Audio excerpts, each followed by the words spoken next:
a little bit so we can see me hopefully.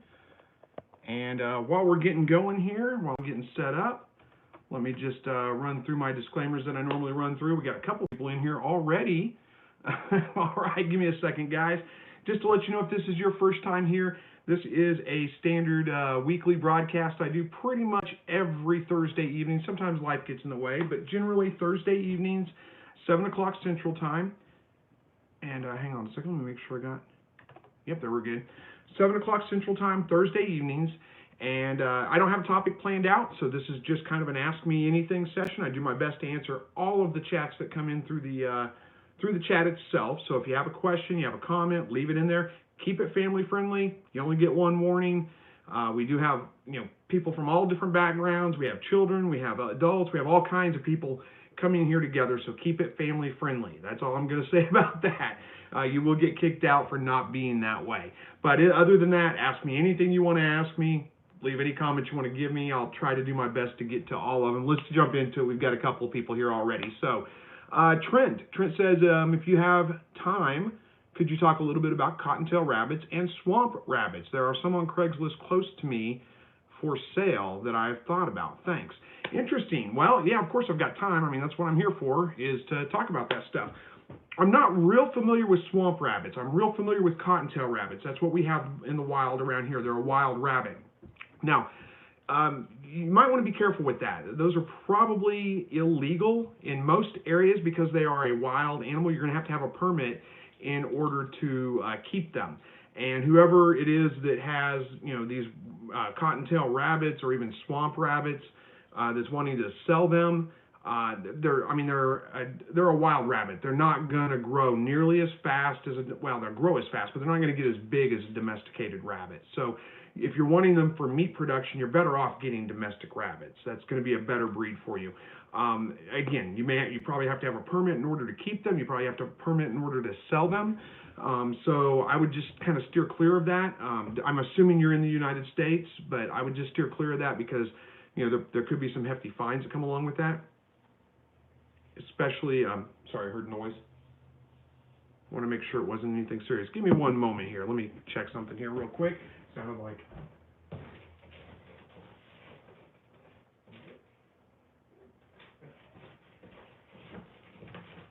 All right. Sorry about that, guys. Sounded like a water leak going on. But anyway, so what I was saying is I would steer clear of those because you might end up with a fine. Chances are with them having it on Craigslist, they're probably going to draw some attention too. Hopefully they have the right permits and all those kinds of things. But anyway, so hopefully that's it. So, all right. Addery, I think I got that right. Addery Rain, I hope I got it right. Says, I thought I had Coturnix quail. However, it seems they're not. What are some different traits of Coturnix quail? Well, I'm not sure. I mean, you'd have to look at a picture probably to be able to tell for sure. As far as traits of Coturnix quail, I mean, quail are all very, very similar in body shape, body size, all those kinds of things. Very similar amongst all kinds of different quail. I'm not sure why you're saying you don't have Coturnix quail. You might, look up some pictures. I don't know. I'm not sure exactly how to describe it without actually showing pictures. I did a video at one time, different types of quail. I can't remember exactly what I called it, but I ran through a bunch of different types of quail. Which type of quail could you keep, I think is what it was. And some of those were Coturnix. I also ran through Gambles. What else? Bob Whites. Those are a pretty common ones. Several different types. You can kind of go back and watch that video. I've got some pictures in there. You can do some comparisons too. And sorry, talking too much. Got to catch my breath every once in a while. But anyway, I don't know that I can give you actual traits and describe it to where you'll know exactly what I'm talking about. I would say look them up. If you're in the Facebook group, post a picture in there. And I haven't been real active on Facebook lately. I apologize for that, guys. I've been just super busy, and I'm really bad at Facebook anyway. I'm not the best at posting or keeping up with posts, but there's somebody in there. You guys are great. You guys that are in the Facebook group, you are fantastic about answering each other. And from what I've seen, everybody's been respectful. There's no stupid questions. I haven't seen anybody being hateful. And if you guys do see that in there and I don't catch it, make sure you report it. And I will make sure I address it. But anyway, so hopefully, sorry, Addery, I can't answer that completely, but hopefully I gave you some ideas. If you're in that Facebook group, post it, and somebody will respond to it if I don't. So. All right, Miranda, good evening to you, and says, I always look forward to your videos. I wanted to give you a warning. I have a lot of questions tonight. My first question is, can you breed jumbo Coturnix quail and other types of quail? Okay, you can breed Coturnix quail together, all Coturnix quail. Hang on, got to address the dog. Max. That's what I thought. Come in here. Down. Good boy. Good boy. Sorry, he was getting into the trash. I think my stepson emptied his dish, his leftovers or his scraps, I guess, from his meal into the trash can. The dog was getting into it. I could hear him. Or he was wanting to anyway. He's pretty good about not getting into it most of the time, but sometimes he does. Okay, back to your question, Miranda. I'm sorry I got lots of distractions tonight, guys. I'll try to stay focused. Where are we at with this? Okay, so yes, you can breed jumbo Coturnix with any other type of Coturnix quail. They're all Coturnix quail. They'll interbreed. Now, you cannot breed, well, I guess you could. I mean, it might happen breeding like Coturnix with bob whites or whatever, but you're going to end up with a sterile, like a mule, basically, that's not going to be able to be bred because they're different breeds, or different species, I should say. So you can't breed those together, at least not, and I mean, I think I've heard of some crossbreeding between, I think, bob whites and Coturnix. I'm not sure I buy into that, but I've heard of it. But again, if it did produce anything, it would be a mule. It would be sterile. It would not be able to produce valid offspring because they are different species. That is the definition of a species, that they can only breed and produce young that would be able to breed and produce young. Hopefully that makes sense. All right, Eric, how's it going with you? And Walt is here. Howdy to you. Jimmy, hello. Says you're heading home now. Hopefully you're not driving and playing on your phone at the same time, but glad you joined either way. Dave says I counted 8 new chicks in the incubator out of 15 eggs. Now, that's not bad. That's pretty good. That's a little over, what's that, like 60% hatch rate so far? And not over yet. And Jimmy says hi to everyone. All right, Kelly says, Miranda, good question. I have jumbo and regular eggs together in the incubator. Do I need to separate them after they hatch? Well, it depends. It depends on what you want to do with them. I mean, if you want to keep them separate and keep your jumbos separate, I would personally do that. But it's all with what your goals are. The reason I would do that is because I want bigger birds. And if you mix your bigger birds with your standard birds, over time you're going to dilute that bloodline and you're going to end up with smaller birds instead of bigger birds. So, and somebody, who is that? Future Homestead gave me a $1.99 super chat and says, can I use your quail system to raise rabbits? My quail system. Oh, you're talking about like the hutches, I think is what you're talking about. And excuse me, I wouldn't use that for rabbits. No, for a couple of reasons. One is there's a lot of wood on there, and wood's not good with rabbits. It soaks up all their urine and feces, and they'll chew on it, and it's just not. It's incredibly difficult to keep clean. The other reason is it's hardware cloth bottom, and hardware cloth is not really strong enough to support a rabbit, and it's also very fine gauge, so it's going to be hard on their feet. You really want to use cage wire, at least for the floor of the cage. You want to use like a 1 inch by, what do I use, 1 inch by 2 inch, is that right, 2 inch by 1? I think, yeah, 2 by 1. Yes, I get my measurements mixed up. Cage wire, and you want to get the biggest gauge you can, like a 16 gauge, a 14 gauge if you can't find 16. Wait, is it the other way around? Yeah, 14 gauge, 16 gauge if you can't find 14. There we go. The biggest, the biggest diameter of cage wire that you can. What I would suggest is probably like, what I've got is a shed that's built, and the cages hang inside the shed, and they're made of all wire. I did a video on that, how to build a wire rabbit cage. You can go back and you can search YouTube for it. I think it's probably the one going to pop up, the first one. It pops up on Google when you search how to build a wire rabbit cage. I will warn you, it's the very first video I ever did, so there's lots of weird transitions where I fade to black and fade back in. I was pretty new at videos at the time. It's kind of embarrassing for me to watch myself, but lots of people have given it good reviews. It shows exactly how to build one of those all-wire cages, and then you can just hang it in a shed or whatever. So you don't have to build a wood frame for it necessarily. Hopefully that answers that for you, Future Homestead. Thank you very much for the super chat, by the way. And if you need further clarification on that, just let me know, and I'll do my best to give you more information. All right, where are we at here? David Butler. Did I finish answering Kelly's question? Oh, as far as separating your jumbos and your standard birds. Again, I would do it myself. You don't have to do it right away. You can do it whenever they, get sexual maturity. You can butcher all the smaller birds and keep just the bigger ones. You can do it however you want to. I personally would just separate them myself, just so I know I'm keeping those jumbo bloodlines a little bit more pure, and I'm more likely to get get jumbo birds out of them, and keep that from diminishing the bloodline. Hopefully that makes sense. But no, I mean, you don't have to. You can crossbreed them. You can do whatever you want with them. You can keep them all together if you want to. All right, David Butler says, what do you think about Butler bobwhite quail? I think they're fine. I mean, I'm not personally a bobwhite. I mean, I like bobwhite. I grew up hunting bobwhite quail, but they've really diminished in the wild, so there's not as many of them to hunt anymore. They're starting to make a comeback, though. Of course, they're not Butler bobwhites, but personally, I think if you're going to raise them for meat and eggs, bobwhites are not your best choice. Coturnics are going to be a better choice. So that's my opinion on it. So, excuse me, got something in my throat tonight. All right. Chris from Little Rock, hello to you. And Chris Chance says, thank you for your courage. Thank you for your courage. I'm not sure what courage it means, but you're welcome. Kelly says, thank you for all your videos. I've learned so much from you. You're absolutely welcome. Thank you for watching them, by the way. Cruel Intention says, hey, Chris, can you raise 3-week-old quail and 3-week-old chicken chicks together in a grow-out pen? I'm sure you probably could. I don't know that it's your best option, though. I would be a little bit worried about the chickens are going to be much bigger than the quail. And I would be a little bit worried about them crushing the quail, even going after them as a food source. I mean, chickens are aggressive. They'll eat pretty much anything that's a little bit smaller than them. Well, quite a bit smaller than them, but you get the idea. I would be afraid that they will go after the quail. They would beat them up. I don't know. I've never tried it. I don't know if anybody has tried it. You can leave your comments in here. There are some concerns when you keep chicken and quail together. There are some diseases that chickens can carry that can affect quail. So you wouldn't notice that the chicken has the disease, but it could kill your quail. Now, that's probably a pretty slim chance. I mean, who knows? It's hard to say. But I would just be more worried about them beating up the birds, killing the birds, any of those kinds of things happening. But, again, I've never tried it. Somebody else might have more experience with it and be able to answer that question a little bit better.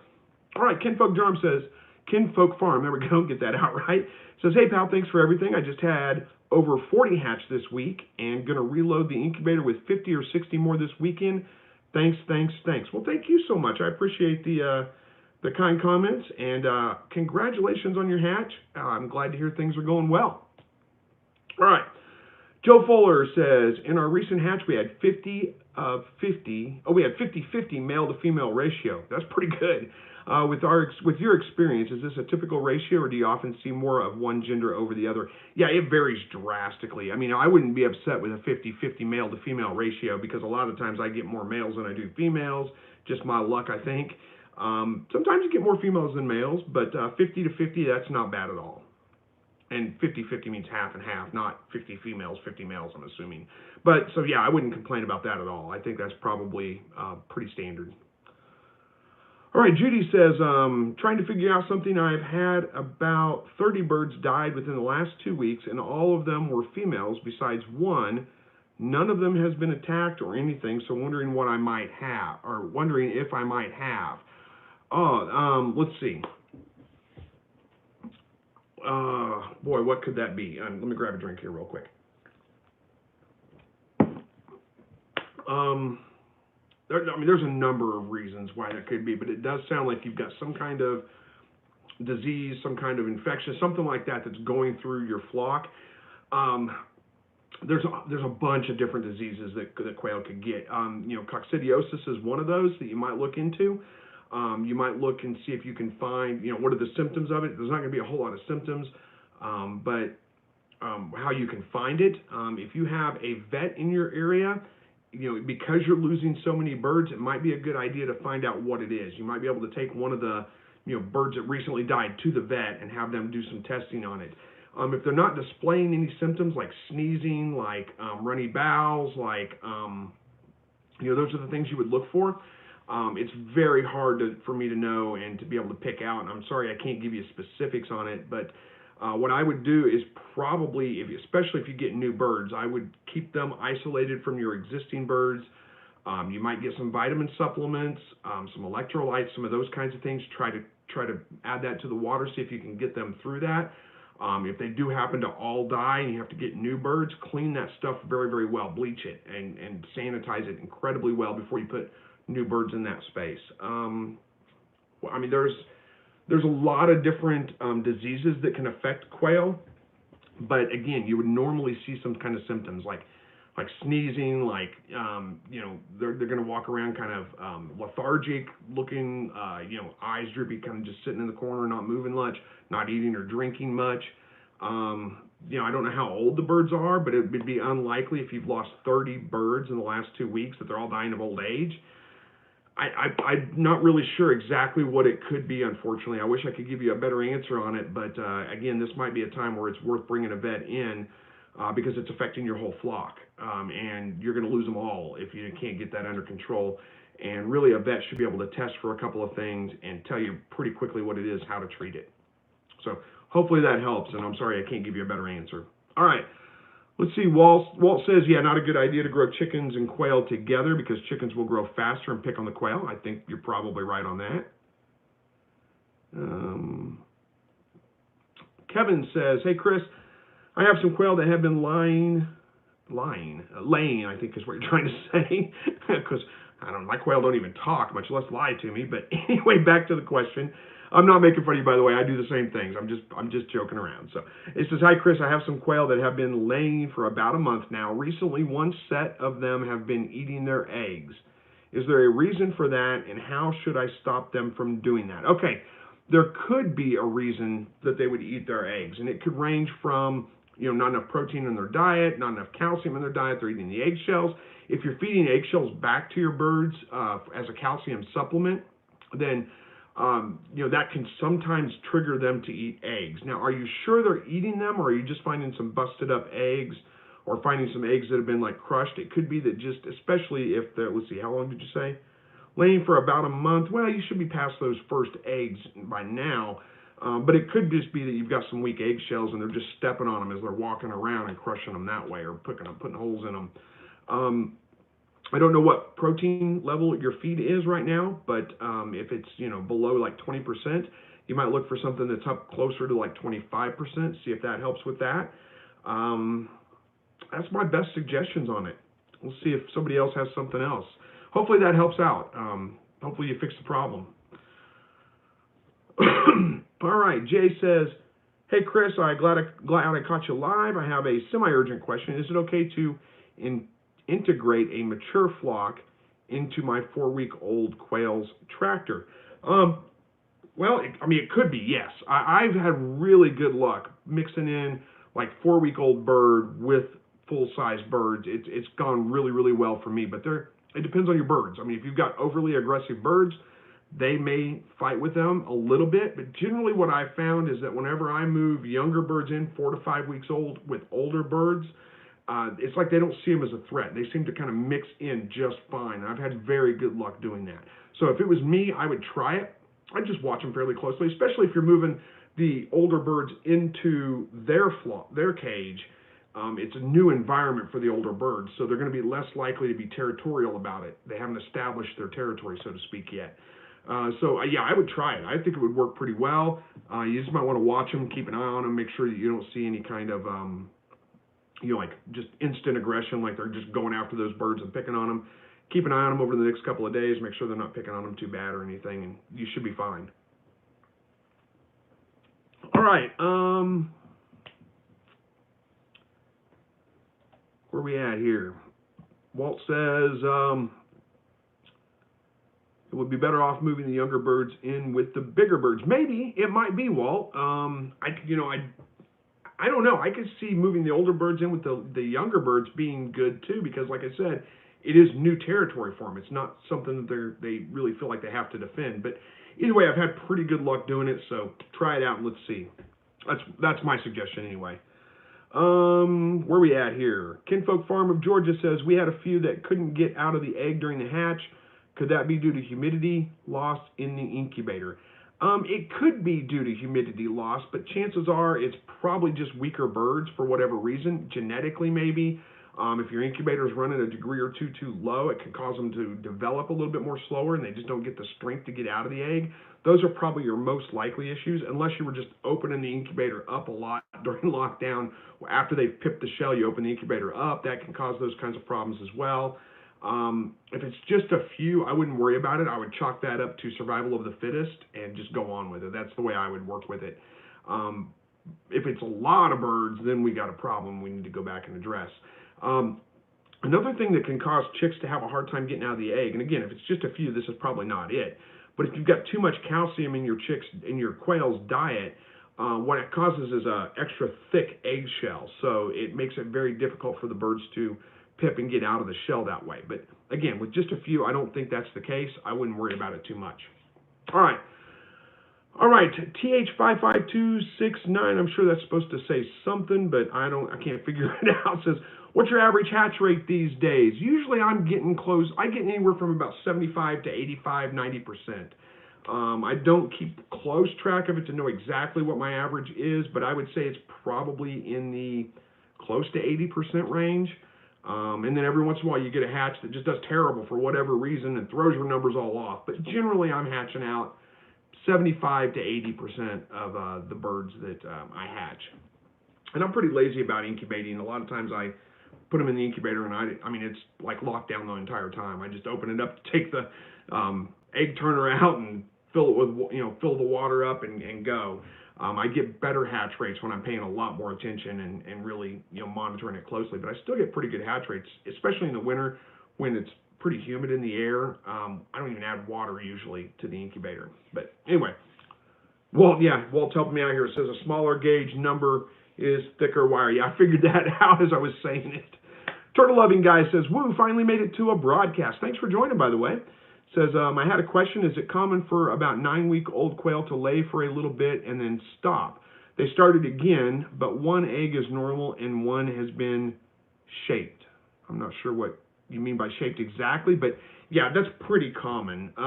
My birds are going through that right now. They started laying, and I thought, well, I'm going to collect some eggs up and incubate, and they stopped laying. And they'll probably start back up in a couple of days. When they first start laying, like right around 9 weeks old or so, they get real sporadic, and they'll lay some weird eggs, some little bit tiny ones, some great big ones, some without a shell on them. So, I mean, just weird eggs for a little while until they kind of get into the swing of it. And it's pretty common what you described. They stop laying, and then they start a little bit. And, again, the weird shapes and those kinds of things, don't worry about it. It'll work its way out. All right. Dean McDaniel says, I made it. I'm glad you made it. Thanks for joining. And Joel says, in a recent video, you mentioned rotating genes for help with inbreeding. Would you recommend switching out the males to do that? What do you suggest the best way is to go about mixing up the gene pool? Yeah, you can do it any way you want to. You can bring in whole new birds and mix them in with your existing birds. That's a little risky, but you can do it. Bringing in new roosters is all you need to do. That'll take care of mixing up. But again, I only do that every couple of years, like 2.5, 3 years, something like that. I mean, actually, I tend to do it a little bit more often, but you don't need to worry about it. But once every 2.5 to 3 years or so, bring some new roosters in. Done. That's all you got to do. And what I would probably do is try to bring them. You don't want to bring new roosters in the middle of the breeding season and mix them in with a flock of hens that have been together forever that are in breeding mode.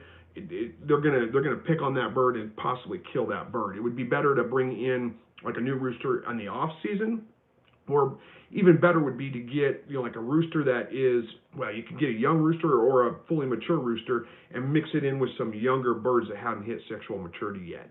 That way you don't have the fighting problems that you're going to run into when you try to mix adult birds together, especially during breeding season.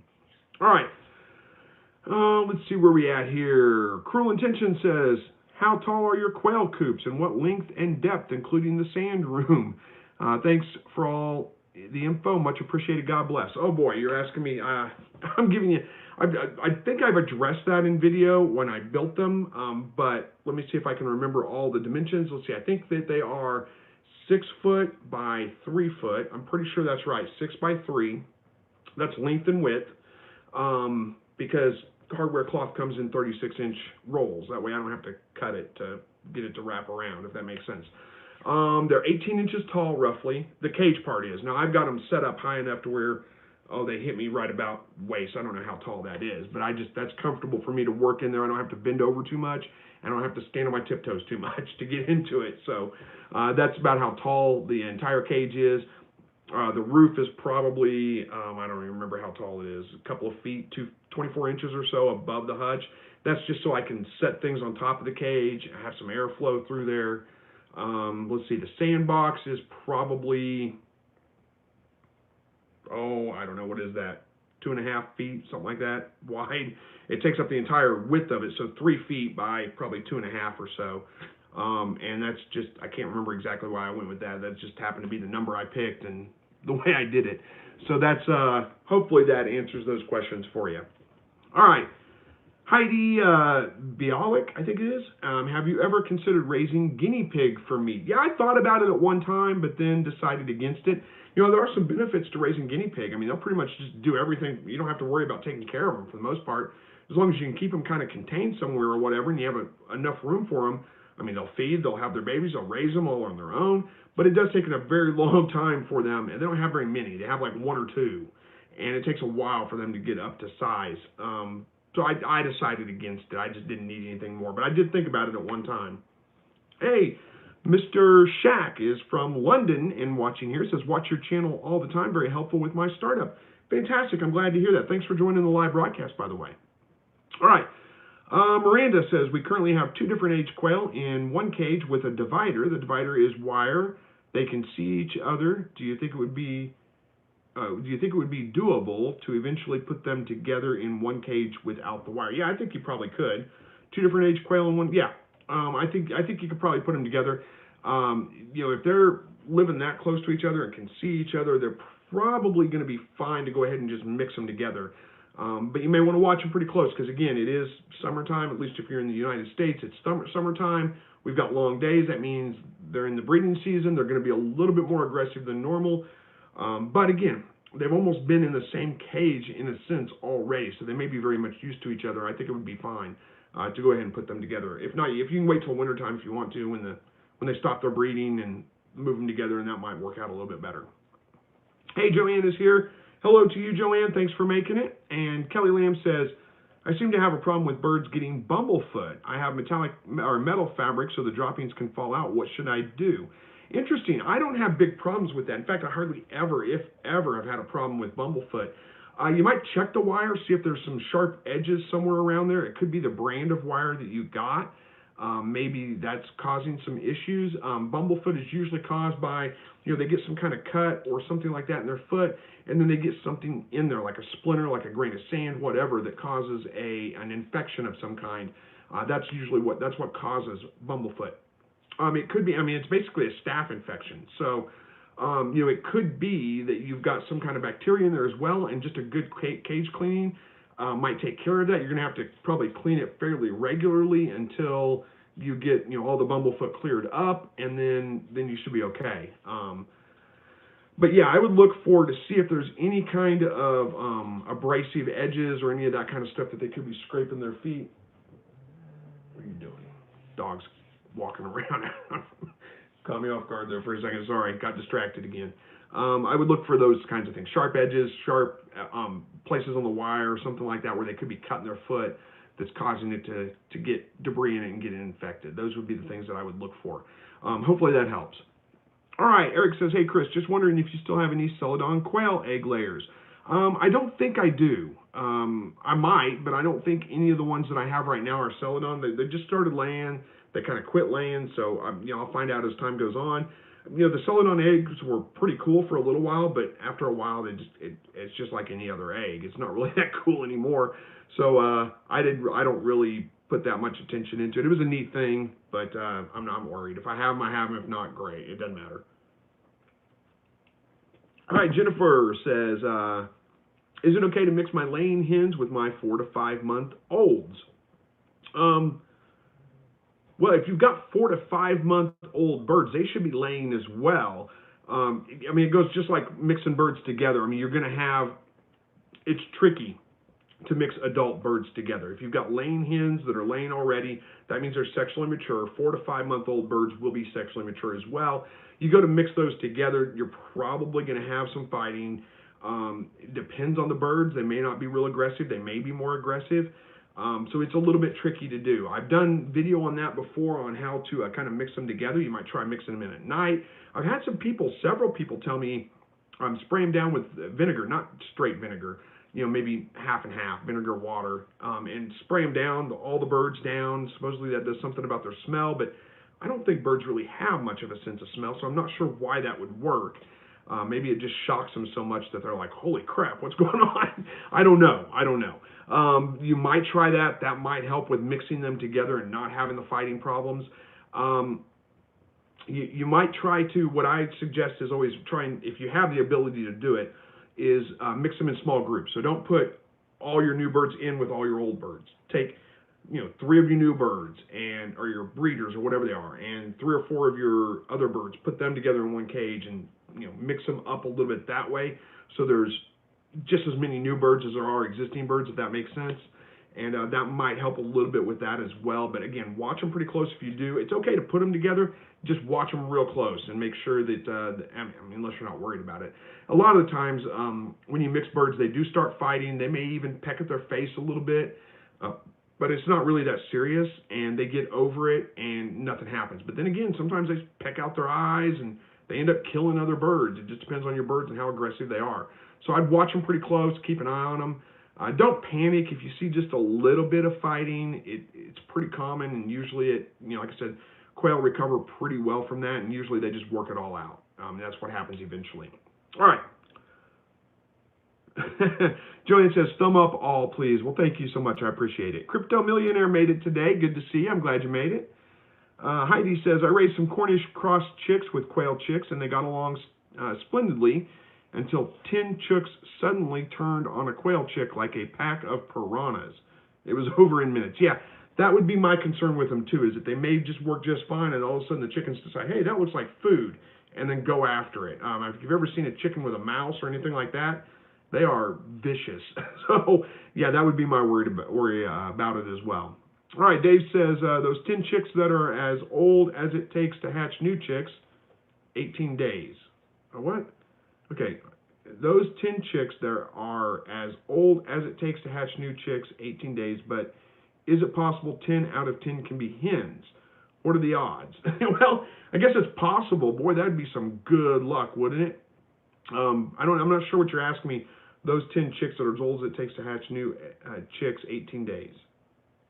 I'm sorry, I'm lost on that. I'm sure you're phrasing it just right, but it's not getting through to me for some reason. But yeah, it is possible for you to get all hens, but highly unlikely. That would be some fantastic luck, that's for sure. All right, Carter says, my quail are about 8 weeks old and are not laying yet. Wait just a little while longer. As long as they got enough light, 14 hours a day, they will start laying probably pretty soon.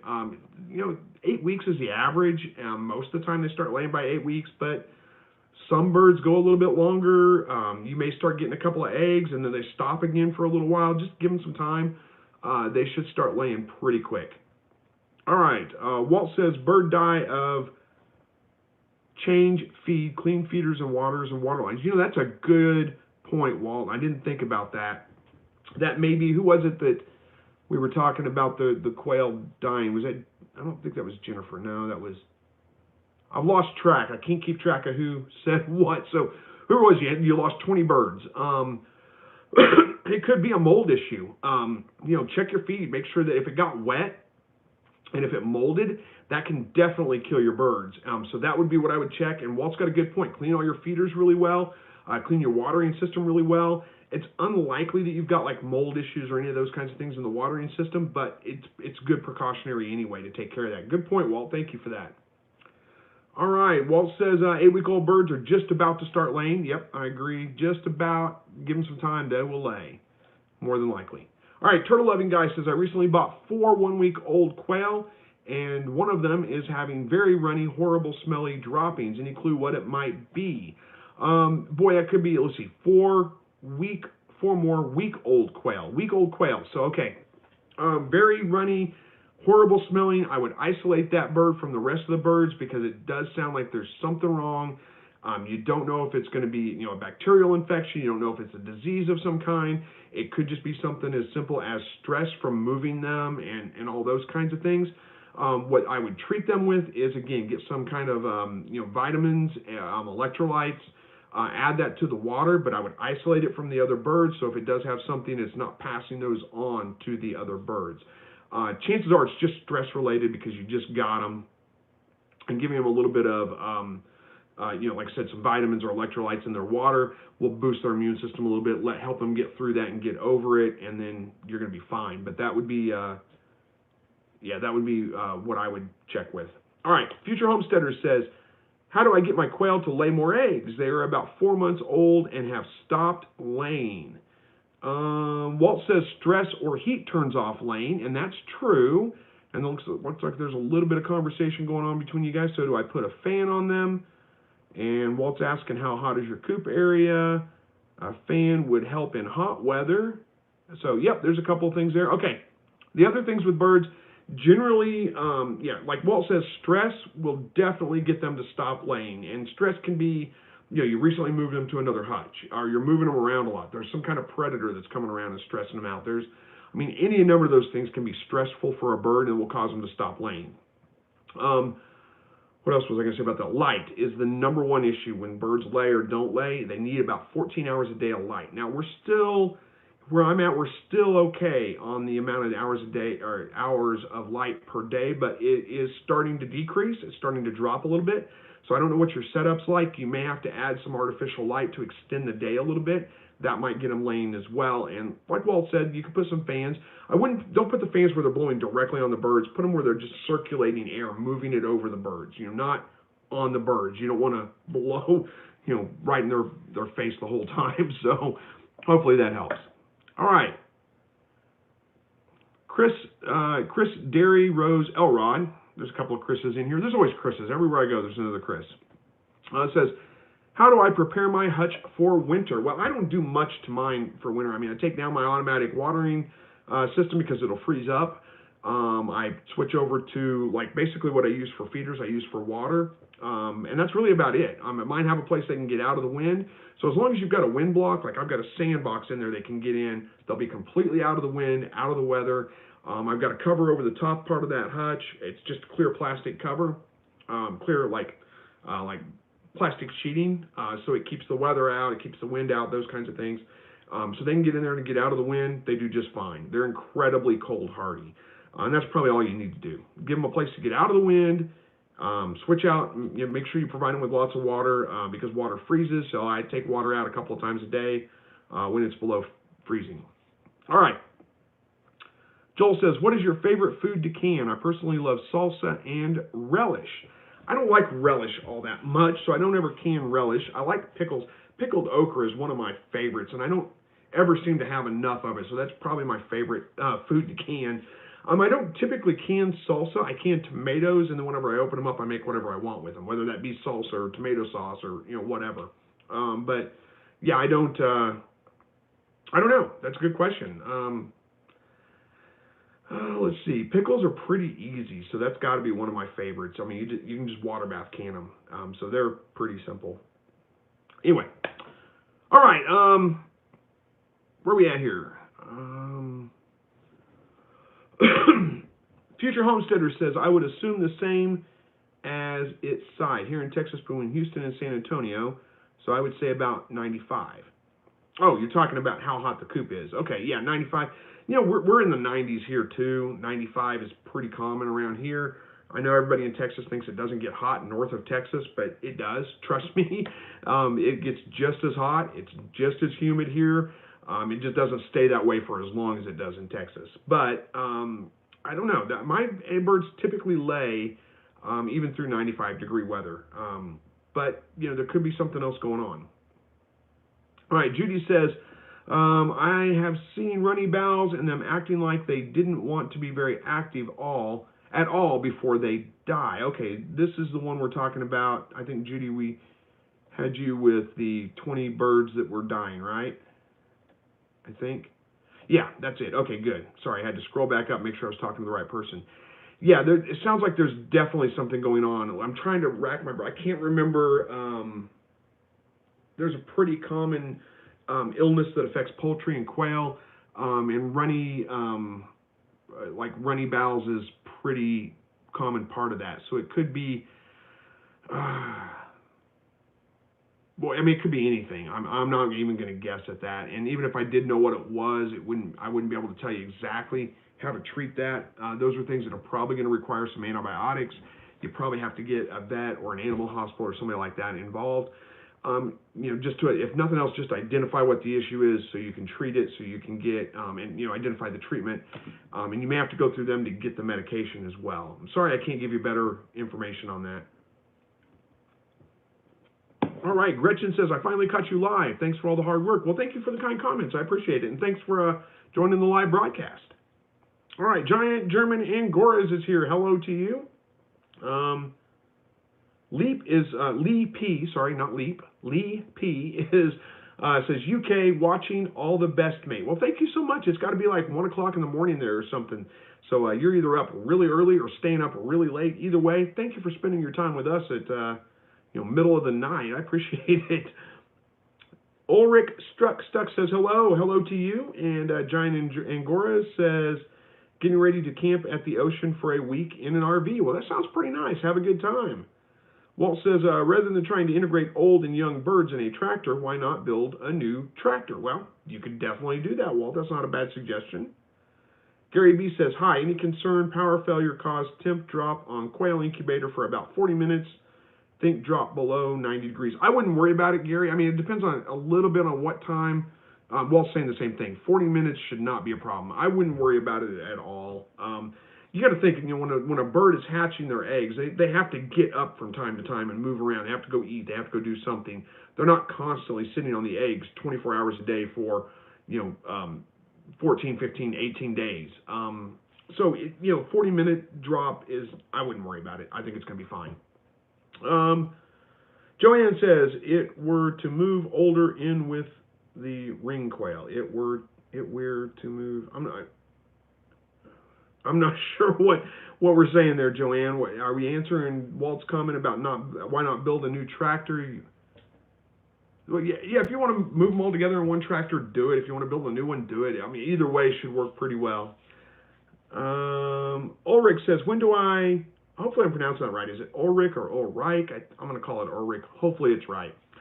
Says, when do I spray the eggs with Listerine? Right before incubating. I spray my eggs whenever I collect them. So I collect them, I spray them with Listerine, and then I put them in, my store. I use an ice chest, like a cooler. I just put what are you doing? Getting all antsy. Get down. Good boy. Sorry. I put them in an ice chest, like a cooler. I use an ice pack, like one of those. It's not ice, it's one of those freezer packs. You stick in the freezer, freeze it, and then I stick it in the bottom of the cooler. And just one, so it keeps it cool in there, but not cold. But I spray them before I put them in there, and then I spray them again right before they go into the incubator. All right, Turtle Loving Guy says, also, sorry if I made it confusing. I meant shaped like a kidney bean, LOL. Yeah, it's okay, Turtle Guy, or Turtle Loving Guy, I think is it. I figured it out. I know exactly what you're talking about. I've seen those before too. And again, it's pretty common. Hey, I sit down. Good. It's pretty common with new birds. You're gonna run into that from time to time. Don't worry about it. They'll work it out. All right. Thomas says, have you ever tried the blue egg laying Coturnix quail? Yeah, I had. Those are Celadon eggs. I had some Celadon egg layers for a long time. And they come in different, they can be jumbo, standards, they can be all, that Celadon gene is independent of the other genes, the color genes, or any of those kinds of things. So you can get Celadon layers that are tuxedos, you can get Celadon layers that are Italian, all kinds of different quail can be Celadon layers. I had some for quite a while. I don't think any of my birds right now are Celadon layers. All right, dude. I don't know. Driving up to KC this weekend to pick up quail chicks. Any advice for a 6-hour drive with them? It's a long time. I would say just make sure that you have, access to water, and or they have some access to water of some kind. It may be best to kind of stop and give them access to water periodically, as opposed to trying to put water in the carrier with them and driving with it, that might be a big mess, and it's going to be smelly, bad. That's going to be pretty stressful for the birds. So, I would just say try not to pester them too much. Try to keep them in an area that maybe, if you have an area that plenty of ventilation, if you can keep the lights down a little bit, keep it on the darker side, they'll be a little bit less active, so they'll calm down a little bit. But yeah, quail smell pretty bad in a car. They tend to get a little bit stressed out. They tend to have a little bit more than normal bowel movements, and it tends to be a little bit on the wet side, which wet quail manure is one of the worst smells in the world. So good luck with that. Other than that, just, don't leave them, don't shut them up in the car with the sun blazing down on it, any of those kinds of things. All right. Walt says, baby quail chicks are good for a day or two on the drive home. Don't run the AC too much. That might chill the chicks. That's a good point there too, Walt. Yeah, don't make it too cold. Don't make it too hot. Those would be my two suggestions. You could probably run the AC a little bit, but don't run it so high that it just chills the entire car. But at the same time, don't close your windows up and make it an oven in there either. All right.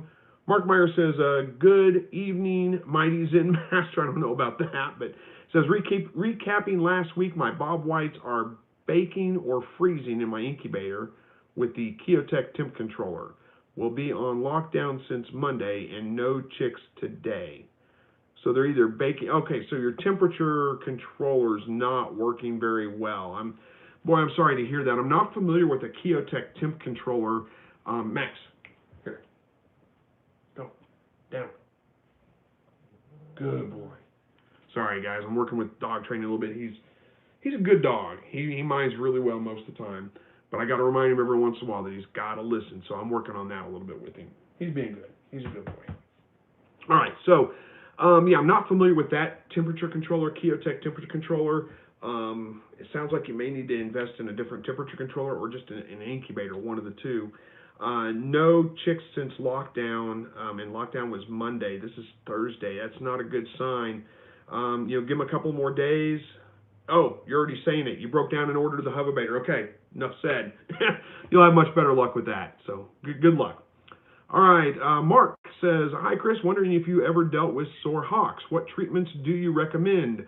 All right, sore hawks. I've not really had any problems with sore hawks. I did have one rabbit one time that looked like it was getting sore hawks, but my personal belief is that sore hawks is more of a genetic issue than anything else. Assuming that you have fairly clean conditions, you're not keeping them in, like sitting in their own urine and feces all day long and all those kinds of things. It's more of a genetic condition. So if you've got a rabbit that's suffering from sore hawks, I would personally eat the rabbit, get new rabbits. That's what I would do. Make sure they have some kind of resting mat or something where they can get off the wire. But then again, rabbits that are prone to sore hawks can get sore hawks even on solid cage floors. So as far as treating it, you can actually use like hemorrhoid cream and things like that to tighten that skin up to help treat it. Give it someplace, again, get off the wire, because wire will irritate that if it's already broken open or already got the sore hawk issue. Hopefully that helps, Mark. But again, my opinion would be I would call the rabbit. I would get a different rabbit. That's just the way I would handle it. All right, Miranda Fuller says, our young quails have recently started laying eggs. Do you usually start consuming the eggs that are newly laid? Can you eat them right away or wait? I eat them right away. I don't worry about waiting on them. There's no problem. There's occasionally you get a weird egg from them that's like, I don't know if I want to eat that one for whatever reason. But for the most part, I just eat the eggs. I don't worry about it. All right. Brian says, is there anything you can do for splayed legs? Yeah, we answer this question quite frequently, too. It seems to be a common thing. There are a few things you can do. You can make braces for their legs. Hey, Max, come down. Good boy.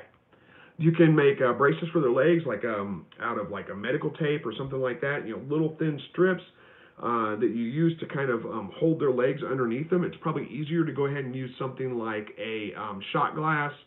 That you put the bird in, and that forces its legs underneath it, and you leave them there for 8-10 hours, something like that. Hopefully they build up the muscle in that time frame, and they can start walking. If you've just got one bird that's got splayed leg, I mean, that's a 50-50 shot whether you're going to be able to fix it or not. It may be best to call that bird. If that doesn't fix it, I would definitely call that bird, because a lot of the times that can be a genetic issue as well. It's going to be genes that are passed on to the bird. They're more prone to those kinds of things. There's a lot of other reasons it could happen, but if it's only one bird, that's more than likely what it is. So I would probably, you can try treating it, but again, if that doesn't work very well, I would just call the bird. That's how I would handle it. All right. Deanna says, we have Texas A&M's. How are we doing on time here? About 10 minutes left. Boy, I feel like I've been talking for an hour already. That's okay. I like to talk, so it's good. Deanna says, we have Texas A&M and Italians because that is all we could find. Now my cousin has all brown. She would send what we got. She would send what we got off to freezer camp and start over with the. Oh, should we? Good grief, I can't read tonight.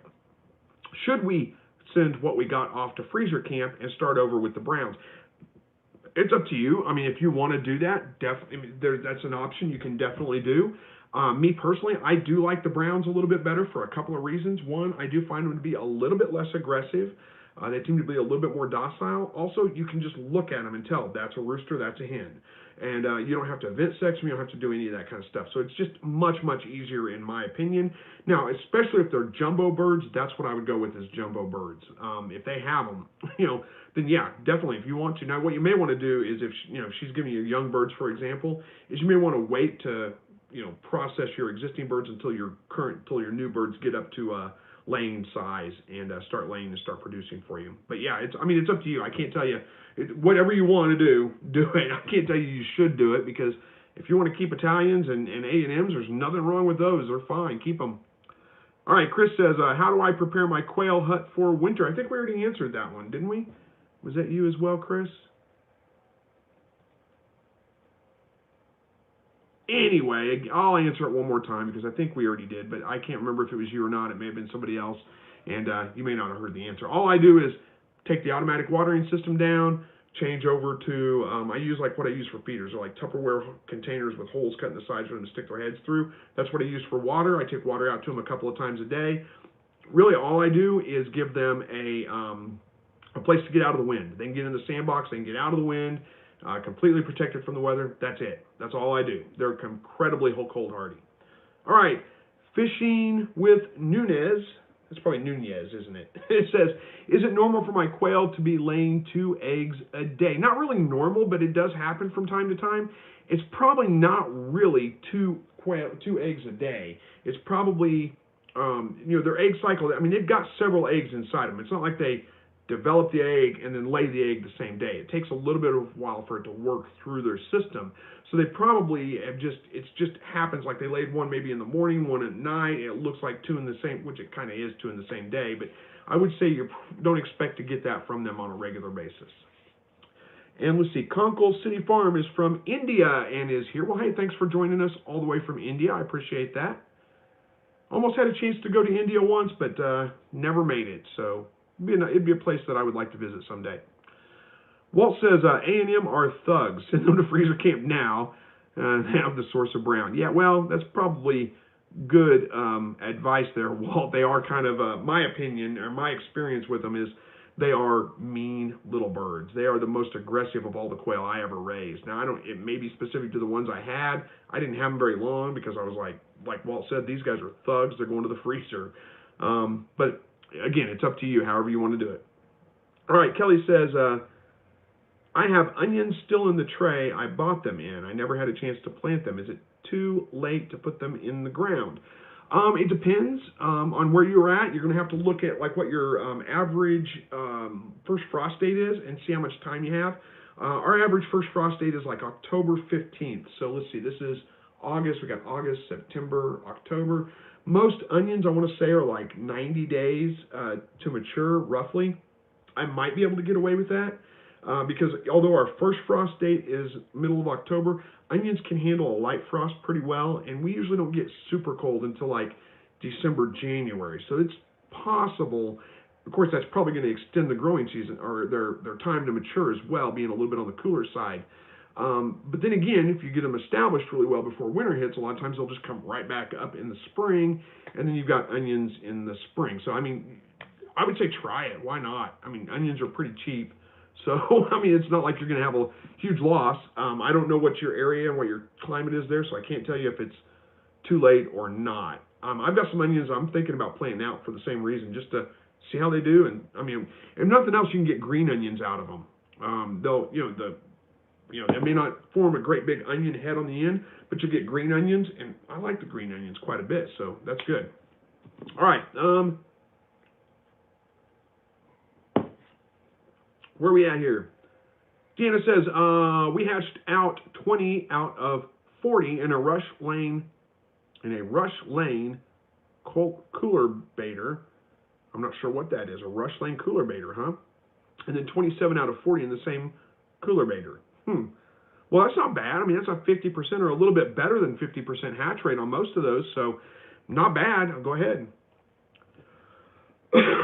Walt says to Kelly that you should be okay planting them. And Dave says mustard pickles. That seems kind of random. I'm not sure. What, I bet you're talking about one of your favorite things to pickle. Mustard pickles, huh? That just seemed like a random comment. I didn't know what you were talking about there. Caught me off guard. I don't think I've ever had mustard pickles. I personally like spicy pickles, so I always throw a habanero or a jalapeno in the jar. I don't always do it. I do it whenever I know that. I do it to a couple of jars. Those will be mine. Nobody else wants them that way.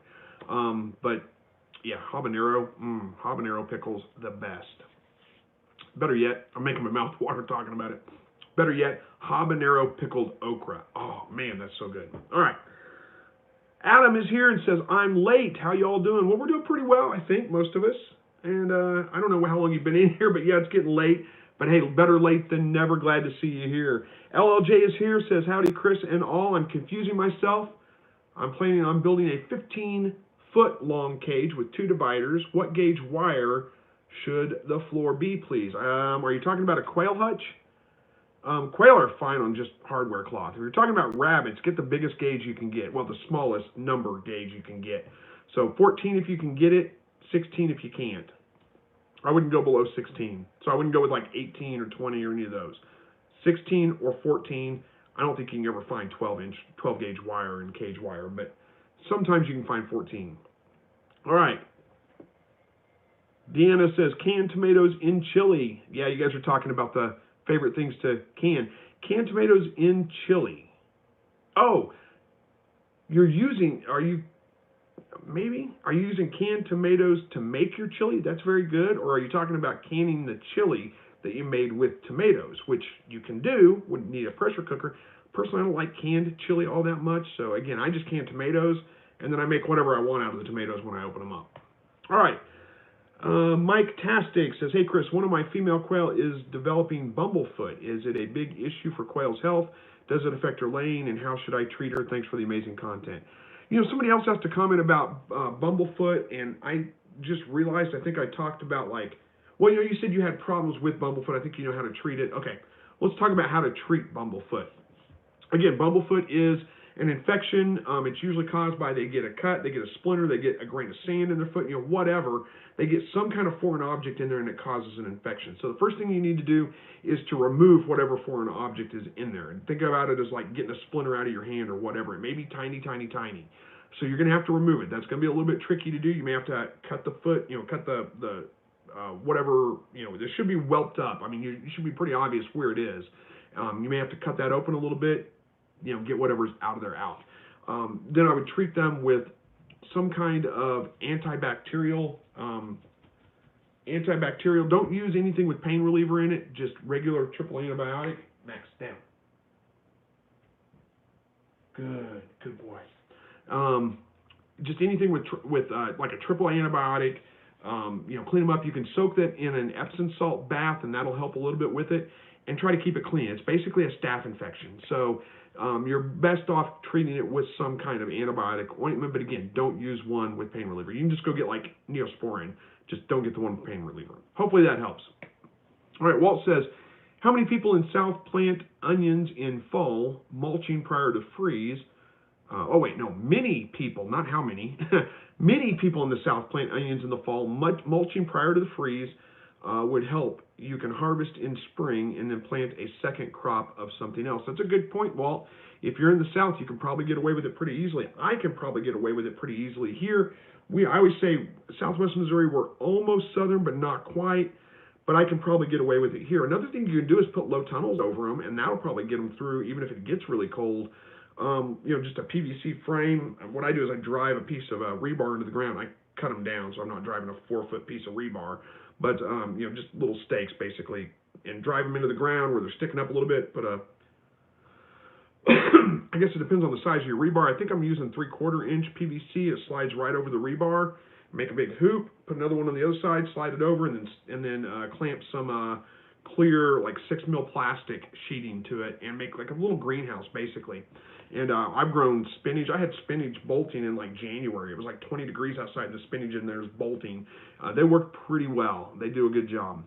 All right. Oh, John Wing says, Chris, I have not seen, oh, I'm sorry, Boris says hello. Hello to you, Boris. John Wing says, hi, Chris, I've not seen an update on your self-watering bed. Has that been producing well for you with fairly low maintenance? It has, but let me back up a little bit and say a couple of things about it. One of the reasons, it produced great. It did just fine, no problems whatsoever. But I really didn't have to water the garden at all this year because we had so much rain. It's just rained nonstop.